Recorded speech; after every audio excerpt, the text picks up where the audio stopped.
श्री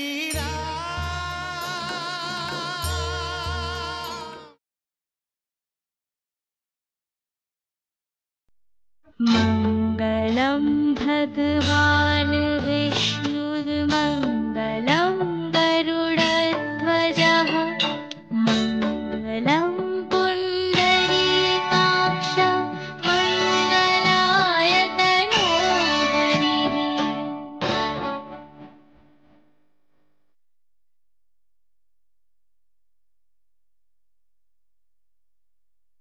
शान्ताकारं भुजगशयनं नारायण दर्शन दर्शन दो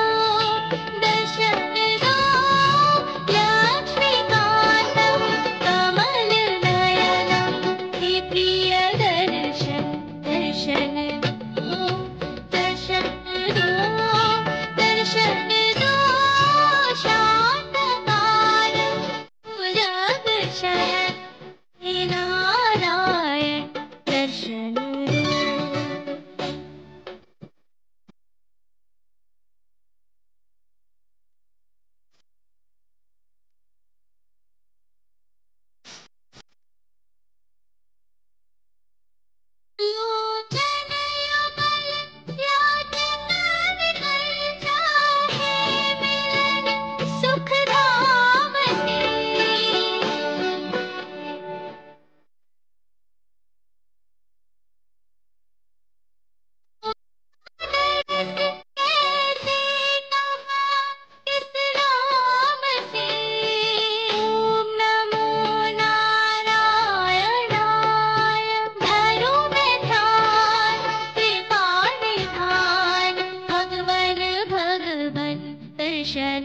दर्शन दो दर्शन दर्शन दो दर्शन दर्शन दो शान्तकारं भुजगशयनं हे नारायण दर्शन दो।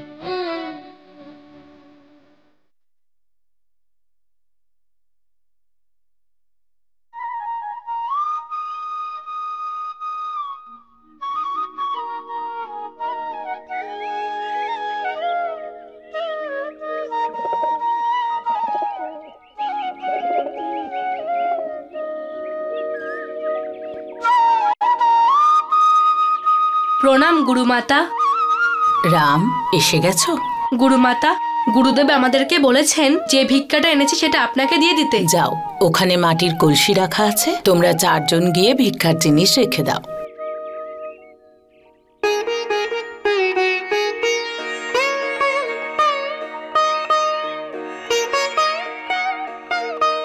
এবারে যাও, তোমরা 4 জন গিয়ে একটু বিশ্রাম নাও। বিশ্রাম না গুরুমাতা, আমাদের অনেক কাজ আছে। আচ্ছা, আমাকে বলো তো কি কি করতে হবে তোমাদের? পশুদেরকে স্নান করাতে হবে, ওদেরকে চড়ানোর জন্য বনে নিয়ে যেতে হবে, জামা কাপড় ধুতে হবে, কাঠ আনতে হবে, গরুর দুধ দুইতে হবে। ওই যে পায়রাগুলো আছে না গুরুমাতা, ওদের বাচ্চারা ডিম ফুটে বেরিয়ে এসেছে, ওদের খেয়াল রাখতে হবে। হ্যাঁ, তাই তো, তোমাদের তো অনেক কাজ করতে হবে। সব কাজ তোমরা 4 জন করলে আমরা কি করব? আমাদের জন্য তো কোনো কাজই থাকবে না। থাকবে তো। কি কাজ? আমাদের ভালোবাসার। তোমরা 4 জন খুব ভালো। যাও, একটু বিশ্রাম নাও, তোমাদের গুরুদেবের সাথে আমি কথা বলবো।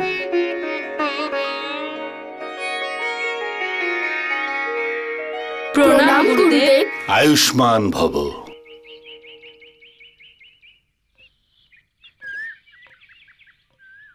কল্যাণ হোক। তুমি আমাকে কি বলতে চাইছো? কারোর কথা লুকিয়ে লুকিয়ে শোনা ভালো নয় মহর্ষি। আর শিষ্যদেরও বিপথগামী করা উচিত কাজ নয় দেবী। ওরা অযোধ্যার রাজকুমার, ওদের এইভাবে আমার কাজ করতে দেখলে ভালো লাগে না স্বামী। এটা তুমি কি করে ভুলে গেলে দেবী যে গুরুকুলে রাজকুমার বলে কিছু হয় না। এখানে সবাই সমান, কেউ উঁচুও নয় কেউ নিচুও নয়, সবাই আমার শিষ্য। তাও দেবী, শিষ্যদের সব প্রকারের কাজ করা উচিত। আর আমার এই 4 শিষ্য সামান্য নয়। আগামী দিনে সমস্ত বিশ্বে এরা রাজত্ব করবে। আর সেই জন্য জীবনের সব রঙের সঙ্গে পরিচিত হওয়া অত্যন্ত আবশ্যক। আমি ওদের কর্মঠ বানাতে চাই, কর্তব্যে ওদের কঠোর বানাতে চাই। ওদের 4 জনকে কর্মঠ বানান, কিন্তু পাথর বানাবেন না। ভাবনার যে কোমলতা, সেটা ওদের হৃদয়ে থাকতে দিন। তাহলেই তো রাজা হওয়ার পর এরা 4 জন প্রজাদের সুখ দুঃখ বুঝতে পারবে।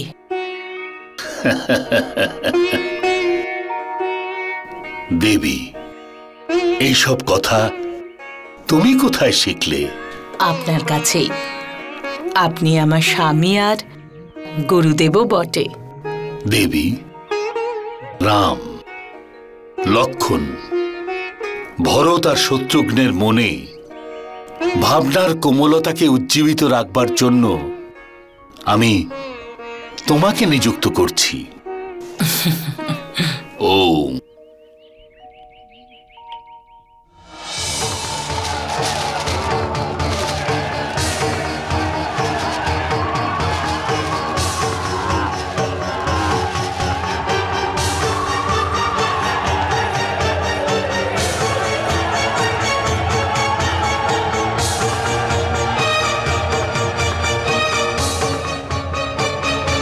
মহারানী কইকেই বড় ভয়ানক ঝড় উঠেছে। হ্যাঁ, সেই তো দেখছি।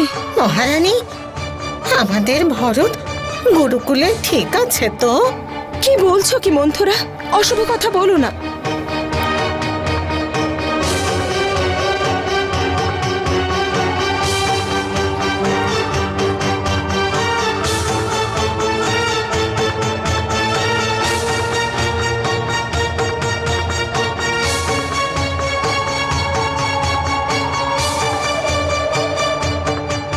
আপনি ভুলে যাচ্ছেন মহারাজ, আপনার 4 সন্তান রয়েছে আর তারা এই সময় গুরুকুলে শিক্ষা নিচ্ছে।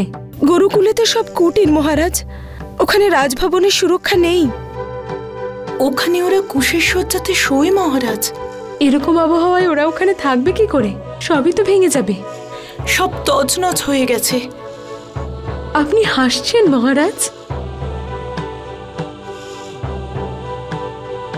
না,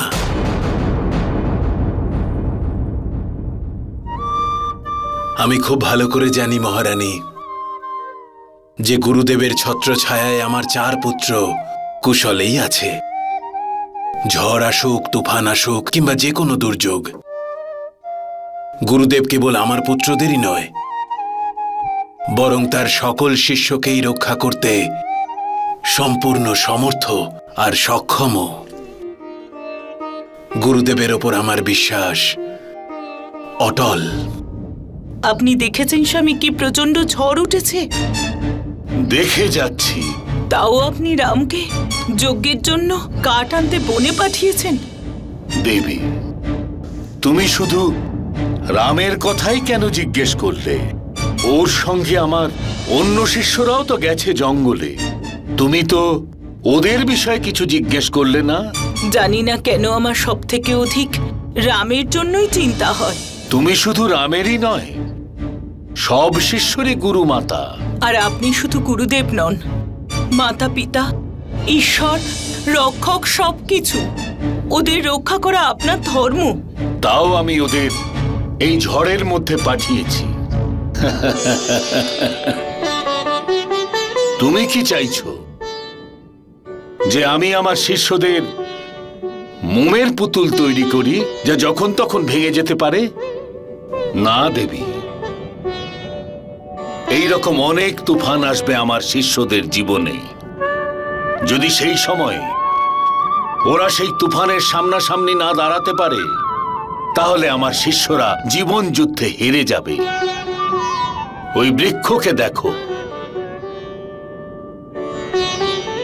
এই তুফান ওকে গোড়া থেকে উপড়ে ফেলেছে। আর আমি আমার শিষ্যদের গোড়া মজবুত করতে চাইছি। যাতে ওরা সব রকম তুফানের সম্মুখীন হতে পারে। এই যে তুফান দেখছো, আমার শিষ্যদের উপর এটা আমার একটা পরীক্ষা। তোমাকে আমি একটা পরামর্শ দিচ্ছি, তুমি রামের জন্য চিন্তা করা ছেড়ে দাও। রাম অন্যকে চিন্তামুক্ত করবার জন্যই জন্ম নিয়েছে। তুফানের মধ্যে প্রবেশ করে তুফানকে সমাপ্ত করবার জন্য রামের জন্ম হয়েছে। कंपित हृदय भक्ति से भर के कहती प्रभु से विनती करके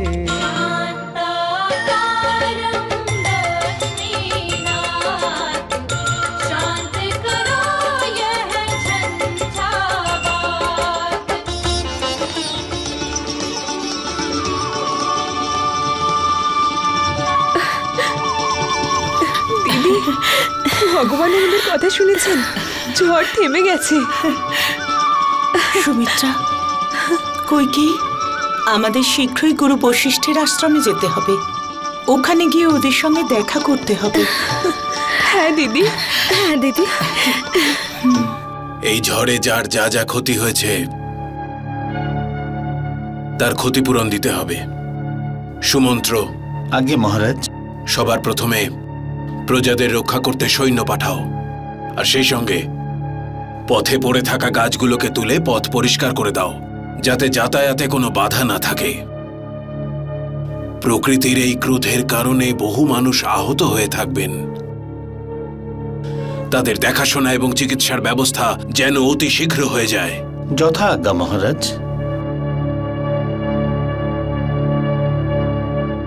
जय श्री राम।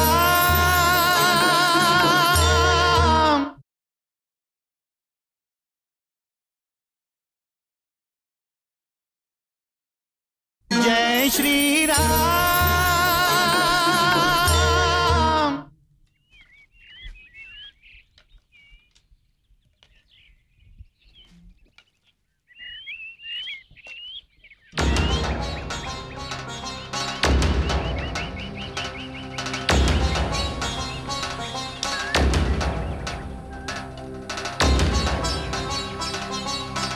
এটাকে আমি তুলবো না, এই লাঠিটা আমি তুলবো। আমি এই লাঠিটা তোমায় তুলতে দেবো না। আমি এটা আগে দেখেছি, আমি আমার পা আগে রেখেছি। এটা আমার। লক্ষণ, না ব্রাদার লক্ষণ, ওখানেই দাঁড়াও। রাম, তুমি তোমার এই ভাইকে ভালো করে বোঝাও। যদি ও আমার সঙ্গে আবার এরকম করে তাহলে কি করবে তুমি? হ্যাঁ লক্ষণ। দাদা, ও ইচ্ছে করে আমার সঙ্গে ঝগড়া করছে। লক্ষণ, গুরুদেবের জিনিসগুলোর প্রয়োজন আছে, উনি আমাদের জন্য অপেক্ষা করছে হয়তো। কিন্তু দাদা, ও তো এখনো পর্যন্ত একটাও লাঠি তোলেনি। তুমি যদি আজ একটাও কাঠ নিয়ে না যাও তাহলে আজকের ভোজন তুমি পাবে না।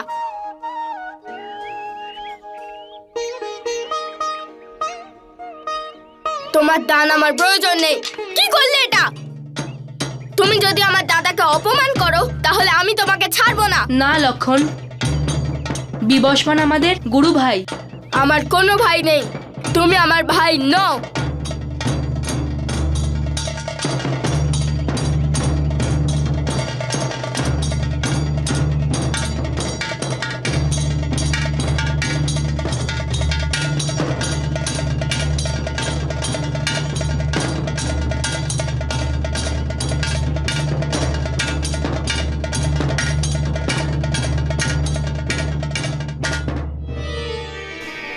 দাঁড়াও পুত্র।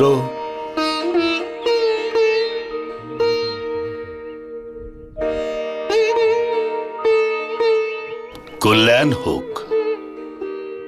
ওখানে গুরুমাতা তোমাদের সবার জন্য চিন্তা করছেন, আর এখানে তোমরা নিজেদের মধ্যে লড়াই ঝগড়া করছো। হে পুত্র, তুমি কি আমায় বলবে তুমি গাছের ওপর কুরুল কেন চালাচ্ছিলে? কাঠের জন্যে। সমিধের অর্থ জানা সত্ত্বেও তুমি গাছের ওপর কুড়ুল চালাচ্ছিলে।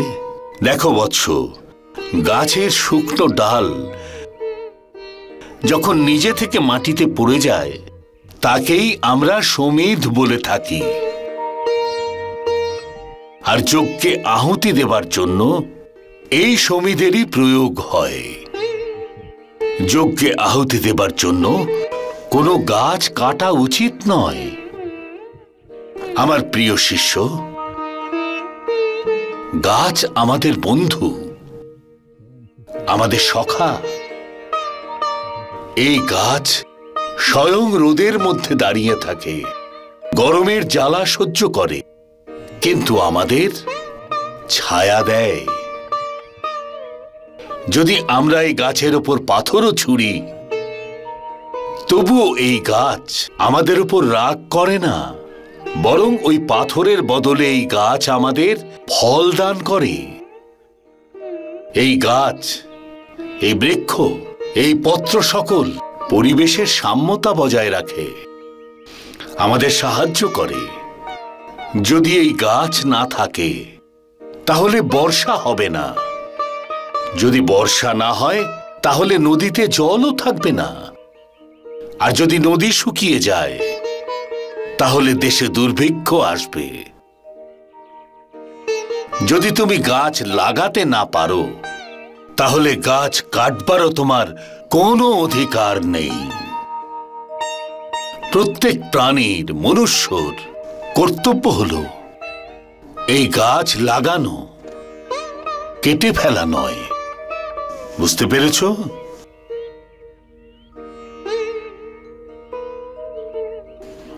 ও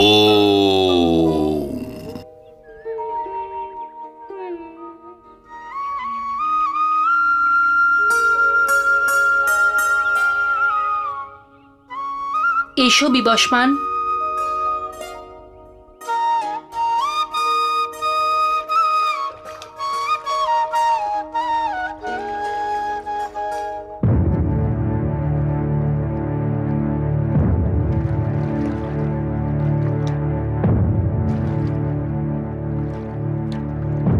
কি করছো?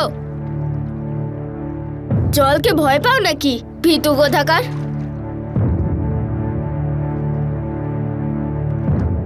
বড় এসেছে রামের ছোট ভাই।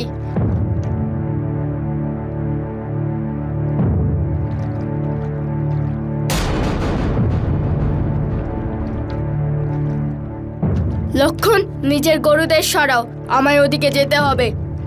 বাঁচাও, বাঁচাও, কেউ বাঁচাও আমাকে, বাঁচাও, বাঁচাও। আমাদের অস্ত্র কোথায়? আমাদের তীর ধনুক ডাঙার উপর রাখা আছে। আমাদের কাছে কিচ্ছু নেই কুমিরের সাথে লড়ার মতো। আমরা খালি হাতে কুমিরের সাথে কি করে লড়বো? আচার্য, আমি আসছি। রাম দাদা, তোমার কাছে কোনো অস্ত্র নেই, কুমিরের সঙ্গে হাত দিয়ে কি করে লড়াই করবে? লক্ষণ, কোথায় যাচ্ছ? রাম দাদার সঙ্গ দিতে, অস্ত্র নিতে। চলো, আমরাও যাই।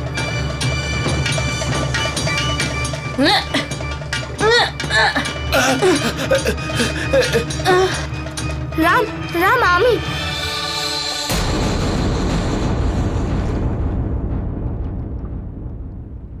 প্রণাম গুরুদেব। কল্যাণ হোক। রাম, এটা একটা পরীক্ষা ছিল। আমার সমস্ত শিষ্যের ধৈর্যের পরীক্ষা, সময়ের ডাক শোনবার, ক্ষমতার, আপৎকালীন অবস্থায় সিদ্ধান্ত নেবার, বুদ্ধিমত্তার আর সাহসের। রাম, আচার্যকে বাঁচাবার জন্য আমার সমস্ত শিষ্যরা অস্ত্র খুঁজছিল, কিন্তু তুমি সময় নষ্ট করনি। রাম, তুমি খুব তাড়াতাড়ি সিদ্ধান্ত নিয়েছ আর দৌড়ে এসেছ। নিজের দুটো হাতকে অস্ত্র বানিয়ে নিজের শক্তি আর বুদ্ধির ওপর বিশ্বাস করে আচার্যকে সংকট থেকে মুক্ত করবার জন্য সংকটে ঝাঁপিয়ে পড়েছ। শিষ্য, সংকটের সঙ্গে লড়াই না করে সংকট থেকে মুক্ত হওয়া যায় না। এই কথাটা শুধুমাত্র রামই বুঝতে পেরেছে। আমার তোমার ওপর আর তোমার মনোবলের ওপর গর্ব হচ্ছে। রাম, তুমি এই পরীক্ষায় সফল হয়েছ, সেই জন্য আমি তোমাকে পুরস্কৃত করতে চাই। তুমি আমার অন্য শিষ্যদের থেকে অধিক নিপুণ আর চতুরও বটে, আর সৎ বুদ্ধির অধিকারী। সেই জন্য আমি তোমাকে এখন থেকেই অস্ত্রবিদ্যার শিক্ষাদান করতে চাই। আমি তোমার মধ্যে অস্ত্রবিদ্যা গ্রহণ করবার ক্ষমতা দেখতে পেয়েছি। তোমার মনোবল অত্যন্ত অদ্ভুত অদ্ভুত। তাহলে তুমি কি অস্ত্রবিদ্যা গ্রহণ করতে চাও? অবশ্যই গুরুদেব। রাম, যদি তুমি অস্ত্রবিদ্যা গ্রহণ করতে চাও তাহলে আমার সামনে এসে বসো। যথা আজ্ঞা গুরুদেব।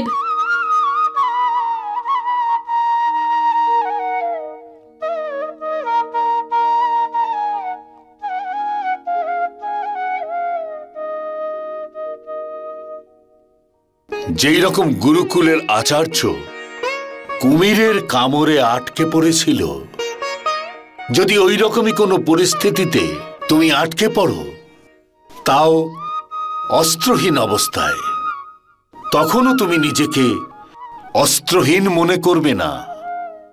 রাম, যে মন্ত্র আমি তোমাকে এখন শেখাতে যাচ্ছি, সেই মন্ত্রের প্রভাবে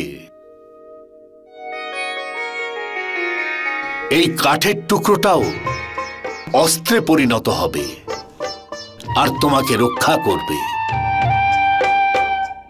मुनिवर श्रेष्ठ वशिष्ठ ने प्रभु को आयुध शास्त्र का ज्ञान कराया।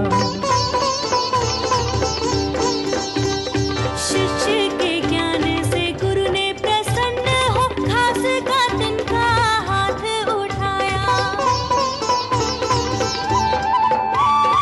वन दिव्यास्त्र वो घास का तिनका, वन दिव्यास्त्र वो घास का तिनका, राम हृदय में जाय समाया। सुर नार मुनि को जो दुर्लभ है स्थान वो घास के तिनके ने पाया। सुर नार मुनि को जो दुर्लभ है स्थान वो घास के तिनके ने पाया। आयुष्मान भव राम। जय श्री राम।